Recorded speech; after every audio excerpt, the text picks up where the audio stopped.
he joins us. Barak, first of all, thanks for joining us. Tell me about the great debate in Reno. How do you think it went for you? Oh, first off, I'd like to thank you for always being on your show. Thank you so very much, Kevin. I love you. I tell you, you should have moderated the whole debate personally. But, at any rate, the red move was great. We had a very, very effective and a very productive function over in the debate. And like I said to you, I arose and I called out all of the rhinos there. Each and every one of them, one by one. And you know what? There was a no-show as far as Lombardo. No-show Joe.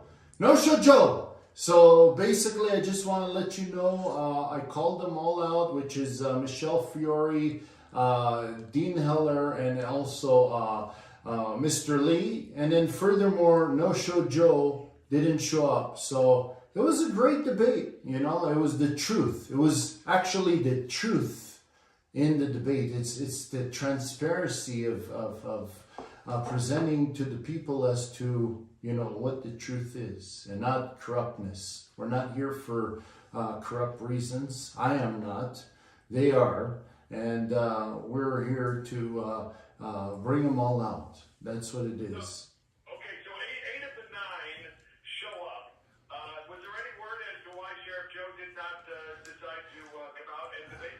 I have no idea why he didn't come out, but it was his loss, I tell you, because that was his chance to come out and highlight as to what he wants to do and what's his vision. However, as being a sheriff, he hasn't been able to, as far as do his job as a sheriff. So how do you want to appoint him into office as governor? I just don't understand. None of those people have the abilities of being a governor, period. And then furthermore, I have another gubernatorial debate on February 8th at 11:30 in the Dragon Ridge Country Club. I advise you all to listen in on that one as well. And I'm going to call out more people. We're gonna bring everybody out to the light and make sure that everybody understands, the logistics and get educated. My whole theory is, please educate yourself as to who you're going to vote for and who is the best candidate for the job, being governor of Nevada. This is not a joke. Being the governor of Nevada, you're servicing over 3 million people, and you're catering to all people in Nevada. So this is not a stunt move here. This is basically reality.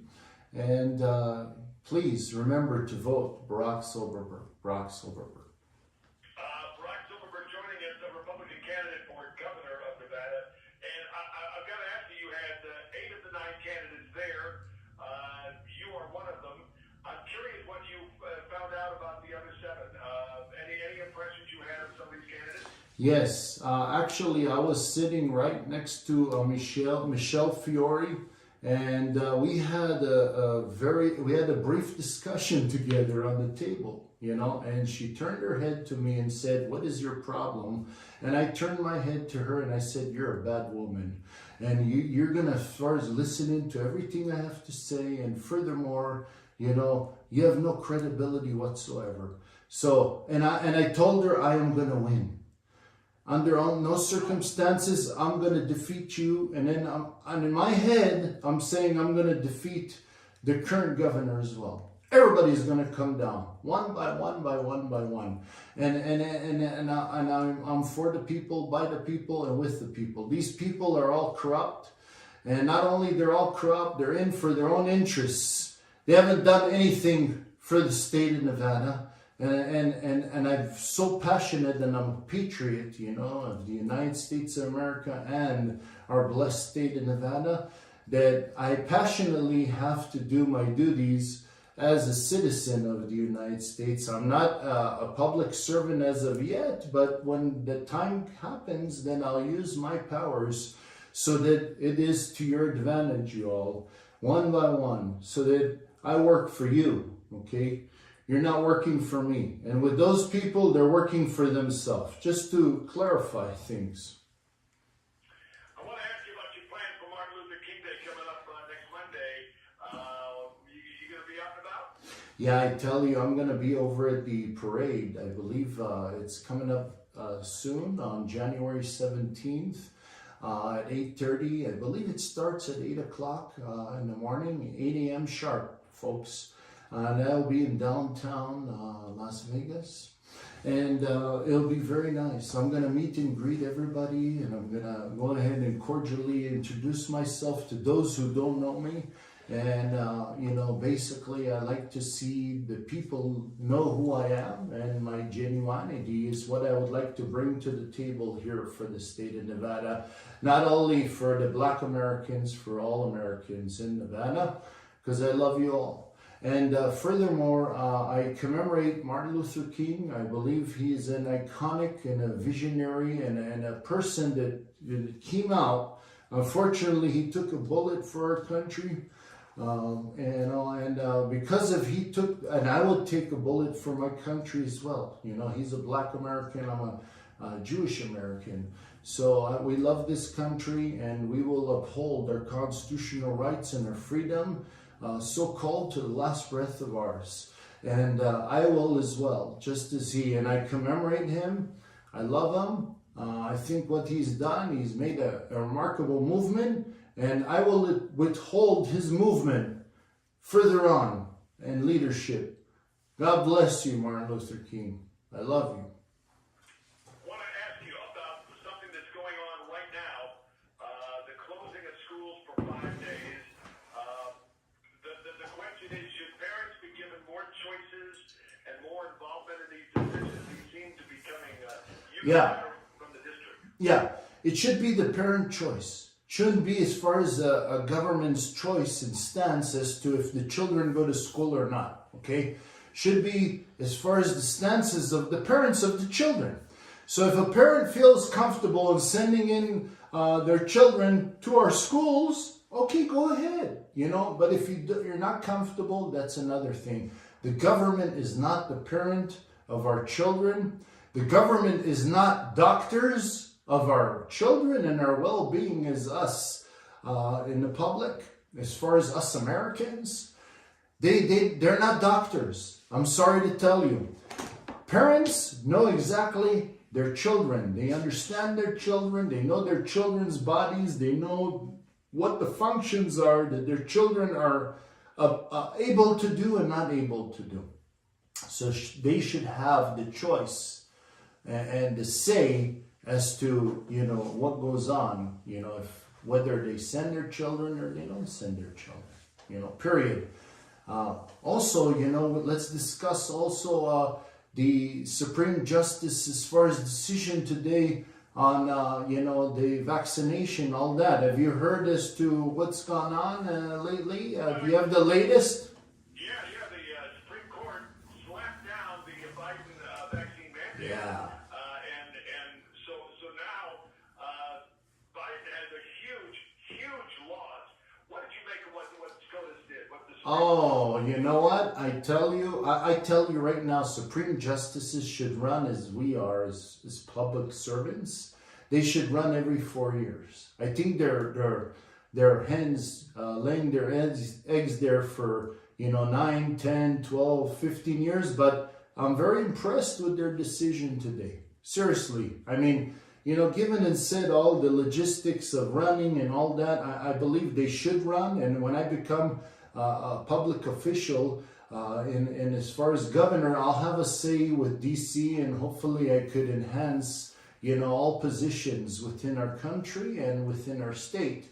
And everybody should run for their positions every 4 years. So there's change of power, there's change of fresh blood, ideology, people with vision, and that's the whole beauty of our country here in the United States of America. Now, in regards, I'm very impressed as to what is took place, and in my as far as sense, it's a victory for us Americans. It's a victory for us Nevadans. Absolutely, this is definitely the right decision that should have taken place. And Biden, you didn't win this time. I know you want to bring your socialistic and your communistic as far as ideologies to our country, but it's not going to work because we are the voices for everybody. We come out and we voice ourselves. Not only me, but there's others out there that we voice ourselves. And basically your ideology will not work. Your visions will not work. You just don't understand logistics. I'm sorry to tell you. I want to ask you because the president was on Capitol Hill today trying to make his case to Senate Democrats to pass a lot of his programs, including voter integrity, voter ID, all of these things that he wants to restrict. And I'm just curious what you thought. He came out of those meetings, by the way, with Senate Democrats, and he came out as a kind of a beaten man saying it doesn't look like we're going to be able to get this done. That would be really, really good news. What do you make of that and his trip to Capitol Hill today to meet with Senate Democrats? Well, I tell you, as far as voter integrity is number one. You know, everybody should go in with valid identifications, government identifications. I personally, I like the passport. I love passports because when you come into this country, you know, you identify yourself as a U.S. citizen or as a permanent resident of the United States. So I personally, I like passports. That's how I like to uphold our American, as far as integrity in our voting system. The only way, everybody should have a passport. They're identified as U.S. citizens. Personally, because with the driver license, I mean, they issue driver license to everybody. So it's not as effective as a U.S. passport, in my opinion. So in regards to election integrity, as far as in Nevada, that's what I would uphold in our voting system. And when I become governor of Nevada, which is the CEO of Nevada, I'm not going to, as far as receive any messages from anybody, nor as far as DC, because I'm the CEO of Nevada, and I'm going to correlate my values and everybody's values as far as the people. Forget mine, but as far as the people's ideologies and upholding our people, our citizens of Nevada's ideologies to the highest levels. And that's what I'm going to do. I want to ask you about what's going to be coming up in your campaign. We've turned the first of the year. We're into January, and we're sprinting to the finish line, so to speak, to the June primary. Yeah. I'm curious, you're going to have events, you're going to have things that are going to be out Yes. there where people can actually get out and meet you and talk to you? Yes, absolutely. I've already engaged into many events. As I mentioned to you, I already have a gubernatorial debate on February 8th. I'm going over to Elko County. I'm going over to also to Flamingo Hotel, which is the big red wave of Nevada. There's an event there on the 15th of January. I mean, it's just unbelievable. I mean, the inflow of demand, and people want to see me and hear me and want to see my ideologies and want to be present with me has been, unbelievable. I mean, I just nonstop getting calls, emails, anything you can imagine. And I also answer all my calls and all my emails. You know, I'm not a hide and go seek type of guy. So I actually, and also yesterday I was over with the Latino radio group.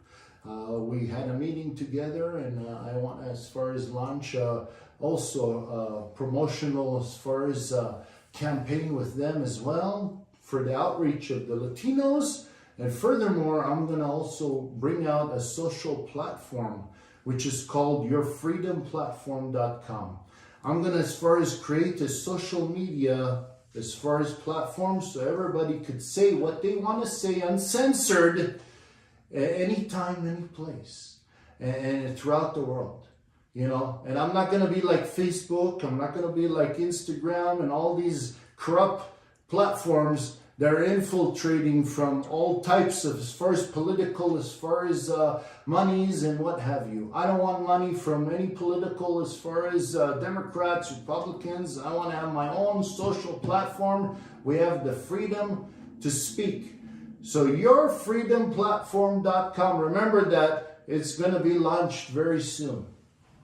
I want to ask you because a lot of candidates are talking about the release of their financials.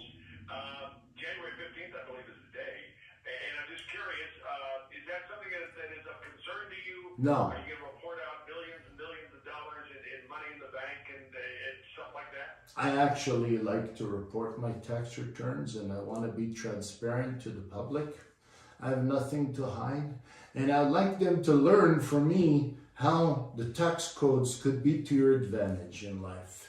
In other words, if you're in real estate, you could take advantage of a lot of tax shelters through the tax codes that are implemented here in our tax system in the United States of America. So I'd love for everybody to study my tax return. That would be great. That would be my honor. I present. I have nothing to hide. I'm a transparent person. Anybody can look into anything that I have and see the logistics that I'm an honorary and an integral person. I have nothing to hide. Hey, Barak, where can folks find that? Is that stuff on your website, or is there another place they can find that kind of information? Well, basically, when the time comes, and there is, as far as certain documents that I need to submit, to the public as a gubernatorial candidate, that's what I'll do. I'll submit all documents at all measures. Again, I'd like to be transparent, and whenever, as far as I have to, I will deliver my tax returns. I'm not here to hide any sort of thing, shape or form. Anything in my life, you're all open to see, and you're all open to, you're invited to my life. Seriously, because it's not a joke. When you do vote, you have to vote for somebody that is actually honest. Again, honest, integral, and has the ideologies to serve you as people in those perspectives. So, yeah, anybody wants to see anything, anybody wants to learn more about me, anybody wants anything about me, I'm here to deliver. You could, as far as, go ahead and go into my website, www.barackzilberberg.com. Actually, my website is up and going. I just reconstructed it. It's beautiful. So all of you go in there, you could register to vote. And also, furthermore, if you'd like to invest into my campaign, there are functions and buttons there as well. And then there's my apparel as far as company in there as well. There you go. Barak, be safe out on the campaign trail. We'll talk again soon, I promise. Thank you so very much, Kevin. I appreciate you. I appreciate you all, Nevadans. I love you. And for all of you in the United States, I'm a true patriot. I love Nevada. I love the United States. And I'm here to serve you. Nobody else. All of you. For the people, by the people, and with the people. Thank you for inviting me over to your show, Kevin. It's an honor. It's always an honor. It's always a pleasure, and it's always an honor. And, I love to be with you on the strip, also in the studio. But, we weren't able to do that today. But even though I hear your voice,